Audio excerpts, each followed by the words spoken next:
remember when we were talking about the Australian trade deal? You know, the deal that was literally written on the back of toilet paper. I still cannot get over that. And if you have not heard about that story, yes, that is 100% true. That actually happened. Go look it up. I am not lying about that. One of the things in the Australian trade deal was we gave Australia basically a 15-year window where we would say, well, look, we're not going to give your meat farm and products full access to the UK market initially. What we're going to do is we're going to give you 15 years where it will slowly, ratchet down. And then, after those 15 years are up, well, it's free game. And as we have said many times, UK farmers are absolutely paralytically angry about this deal. Like, visually so. And they have said numerous times in 15 years there will not be a meat industry in the UK because the Australian farm industry has their own market sewn up so good that you could not make a dent. No matter how much we might try to export any agricultural goods to Australia, it's just not worth the bother, not worth the hassle, because the Australians have such a stranglehold on their own market. But because we have lowered our rules and standards and regulations for Australia, as we said, it would only be a matter of time before someone else would come along and say, hey, you did that deal with Australia. We want the same deal as well. Who is that? Which country is calling that name? Well, hey, hoser, get your hockey skates on and your maple syrup ready, boy. That's a terrible Canadian accent. But don't worry, buddy, because friend here has some excellent news for you, guy. That's terrible. But anyway, yes, turns out it's Canada. And once again, this much vaunted trade deal between us and Canada, which was meant to be really easy because, hey, they were part of the empire. They should, want to do a deal with us as well, right? No, it turns out, unless they get 100% of what they want. Not only is this being a big discussion we've talked before about the past in like cheese, but also we have now said no to hormone beef. And guess what? No further trade negotiations with Canada because they have completely fallen apart. Because there has been no progress. The UK has come forward, oh, well, we're halting trade negotiations. Meanwhile, in Canada, if you read the Canadian side of this, it's like, no, this deal has completely fallen through. So let's get into this. But before we do get into this, please do remember to click on the like, share, and subscribe button. And of course, down below, there are links to my Patreon page, the one-off donation link called Buy Me Coffee, where you can buy me coffee. And of course, the YouTube thank you button down below as well. And of course, the Pony Club as well. And thank you very much to all those people who do help and support the channel that way. And of course, you can click the like and share button as well. That also helps out the channel. So let's get on into this and find out what those Canadians have been up to. So here we go. This comes from BBC. UK halts trade negotiations with Canada over hormones in beef ban. So, negotiations between the UK and Canada on a post-Brexit trade deal have broken down after nearly 2 years, following a row over beef and cheese. What a row to have. Anyway, Canada has been pushing for the UK to relax a ban on hormone-treated beef, which its producers say is effective and shuts them out of the British market. Meanwhile, the UK has concerns about Canada putting import taxes of up to 245% on British cheese products. This pause in talks means that British car firms will also now face higher tariffs. It would also mean that the UK's trading terms with Canada will be now worse than when it was part of the EU's deal with that country. Minette Batters, the president of the National Farmers Union of England and Wales, said that she was glad that the UK government had not given way on the hormone treated beef. Because I'll tell you now, after how angry they were in Australia, there would be no way that the National Farmers Union would be silent about the massive stitch up that the Conservatives under Brexit have now delivered to essentially the complete obliteration of UK farming. That would not go down well, especially coming up to a general election. So I wonder why this deal was suddenly put on hold. Anyway, trade between the two countries currently takes place under the terms of the trade deal rolled over from the UK's time when it was an EU member. This time-limited agreement allowed the UK to continue to sell cars and cheese without imposing higher taxes. But the talks about extending these as part of the new deal have now broken down because turns out trying to get, a comprehensive free trade deal doesn't take 2 years, as we have said multiple times. I don't know how many times on this channel. It takes at least between 8 to 10 years when you normally look at these talks, at these stuff. And it's just like, why?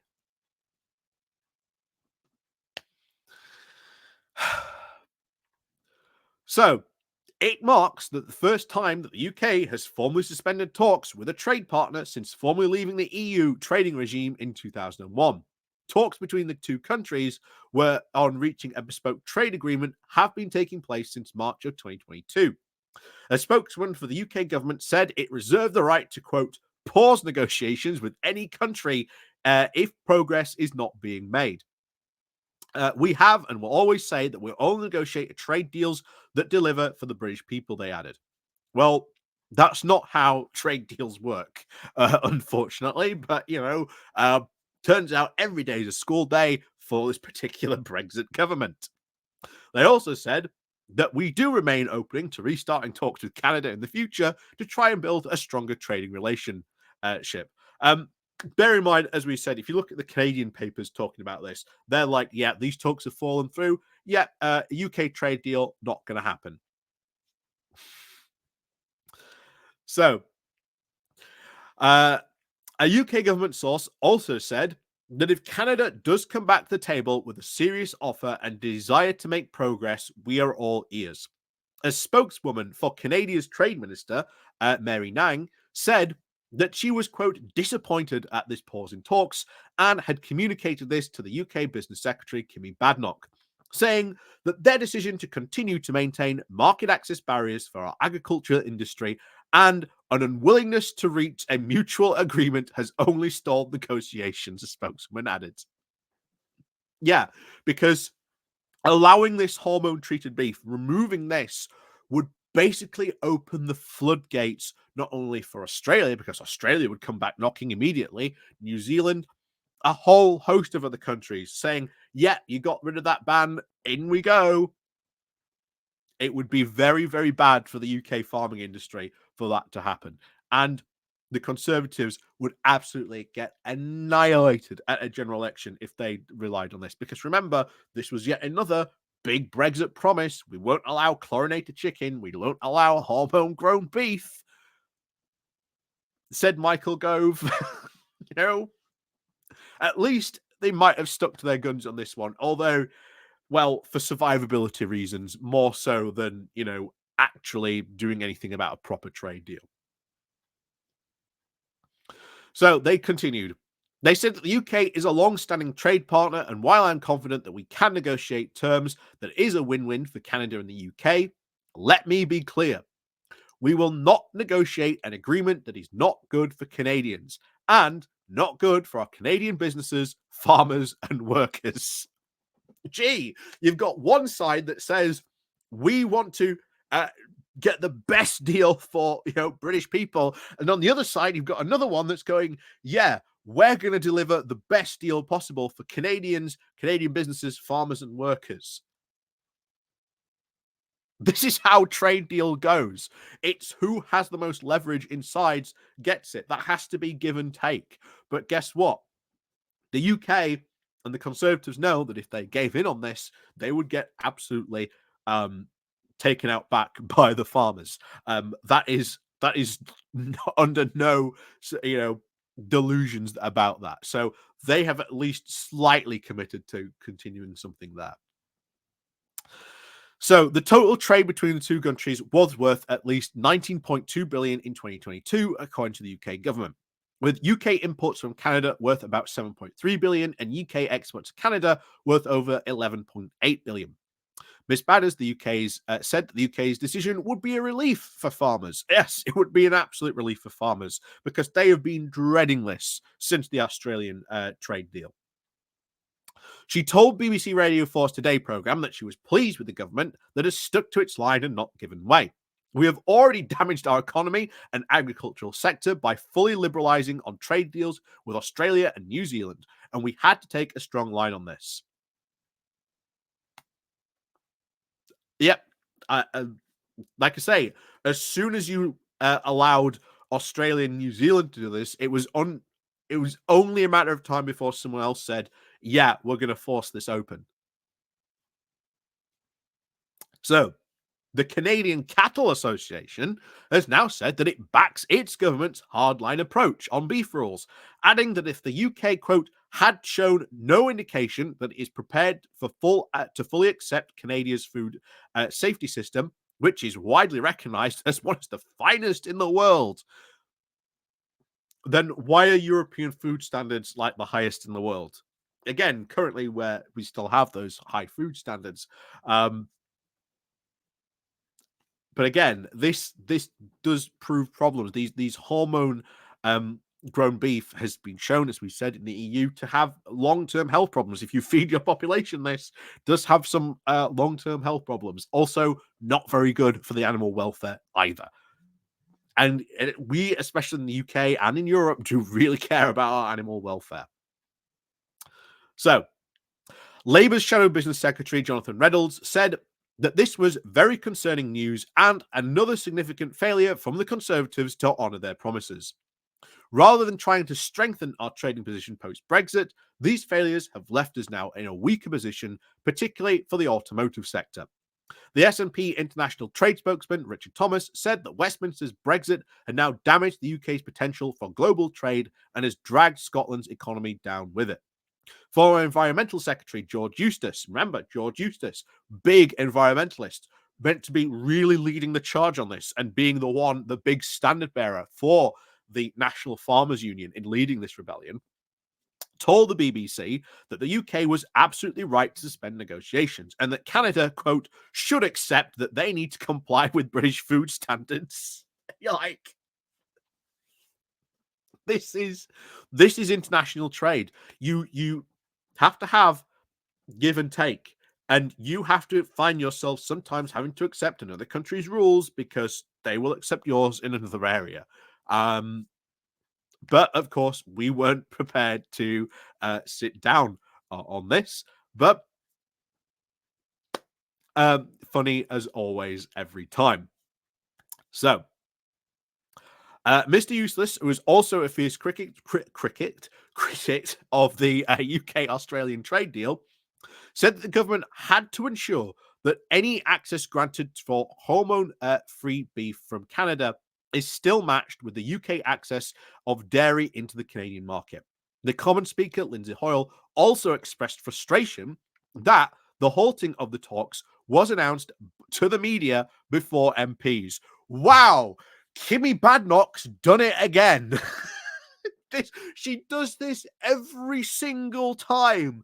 How on earth does she keep on making this same mistake? That you cannot just go to the media and not announce it in the House first. You have to announce it in the House first. Kimmy Badnock has been brought up on this time and time and time again. And yet she keeps on breaking this rule. And then Lindsay Hoyle, give him his credit because this is a good line. I will say it is amazing how quick the government will come to give good news. I always believe this house should hear it first, he said. Um, yeah, it's Kimmy Badnock. Are we surprised about this? No. It fits with her MO on this absolutely 110%. She's done this multiple times before. Lindsay Hoyle has called her out on this multiple times before. She nearly started an argument with Lindsay Hoyle in this. And as people have said, oh, she'd be a brilliant prime minister. Meanwhile, every single conservative on the back benches is looking at this and just going, well, yeah, that's not a good look for us. But what did we say about trade deals? That, hey, another country has its own sovereignty. It has every right to defend its own sovereignty. Our sovereignty does not trump anyone else when it comes to trade deals. Oh, look, this trade deal fell through. Why did the Australian and the New Zealand one go through?